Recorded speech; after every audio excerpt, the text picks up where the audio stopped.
नमस्ते, प्रणाम दोस्तों। मैं जिउतिया की कथा कह रही हूँ। इसको जिउतिया के दिन सभी बहनें सुनना। सबके लिए अच्छा होता है, जो व्रत रखे उसके लिए भी, जो नहीं रखता है उसके लिए भी। कथा को सबको सुनना चाहिए। कथा सुनने से ही बहुत अच्छा फल मिलता है। जिउतिया की कथा सबको सुनना चाहिए। मैं जिउतिया की कथा सुना रही हूँ।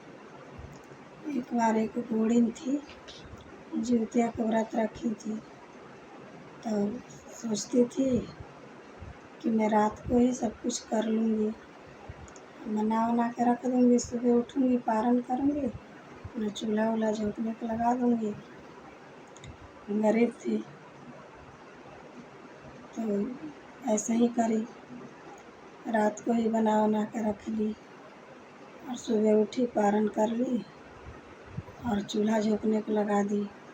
फिर अपने बेटे से बोली, बाबू जाओ थोड़ा वहाँ जंगल से पत्ता उठा के ले आओ बगीचा से। अब लड़का गए पत्ता ले आने, वहीं शेषनाग उनको घोट गया। उनके लड़के को वहीं शेषनाग घोट गया। अब तो देखते देखते देखी कुछ देर, फिर वो आए नहीं। फिर देखते देखते गई बगीचा में, अब लगी रोने गाने, सबसे पूछने कि मेरा लड़का यहाँ पर आए, अभी तक लौट के घर नहीं गया। फिर वहीं जाके जंगल में रो रही बगीचा में। फिर वहाँ से निकले नागदेव, एक साधु निकले। पूछे क्यों रो रही हो? तो ये बताई थी कि मैं अपने लड़के को भेजी थी यहाँ पर पत्ता ले जाने के लिए गाज में से, और वो पत्ता लेकर नहीं गए, लौटे ही नहीं घर। तो वो बोले कि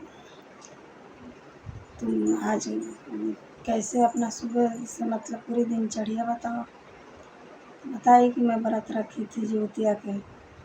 बोले कैसे कैसे उसको निभाई हो? बोले मैं व्रत रखी थी, फिर रात को खाना बना के रख ली, सुबह उठी पारण करी, फिर मैं चूल्हा झोंकने को लगा दी। तो बोले कि इसीलिए तुम्हारे बेटे को शेषनाग घोट गया है। जिउतिया का ये विधि नहीं है। जिउतिया अच्छे तरीके से रखना चाहिए और शुद्धता के साथ। और रात को बासी खाना नहीं खाते हैं, ना परना के दिन खाते हैं, ना खरना के दिन खाते हैं। बासी खाना नहीं खाते हैं।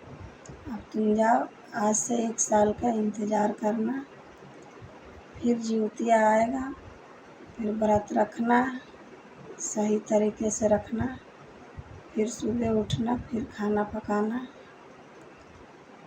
और गरम गरम माड़ निकालना, साठी के चावल बनाना, गरम गरम माड़ निकालना, फिर उसको पूजा पाठ करके चढ़ा वढ़ा के फूँक फूँक के उसको घूँटे घूँट पीना। उसके बाद आना। अब तब सोच रही कब आए साल भर का दिन, कब आए साल भर का दिन। सोचते सोचते आए। फिर उन्होंने ऐसा ही करी, ऐसे ही सुबह उठ के अपना परना के दिन खाना बनाई, फिर माड़ पसाई, फिर घूँटे घूँटे फूँक मार मार के पी। जैसे जैसे माड़ पीती थी घूँटे घूँट, वैसे शेषनाग लड़के को उगलते जाते थे। जब पूरा थाली ख़त्म हो गई तो पूरा शेषनाग उगल दिए लड़के को बाहर। फिर जल्दी जल्दी भाग के गई बगीचा में, देखी तो वहीं लड़का खेल रहा है। फिर खुश हो गई। जैसे जिउतिया माई, जिउतवंदन महाराज जैसे उनका दिन लौटाए, वैसे सबका दिन लौटाए।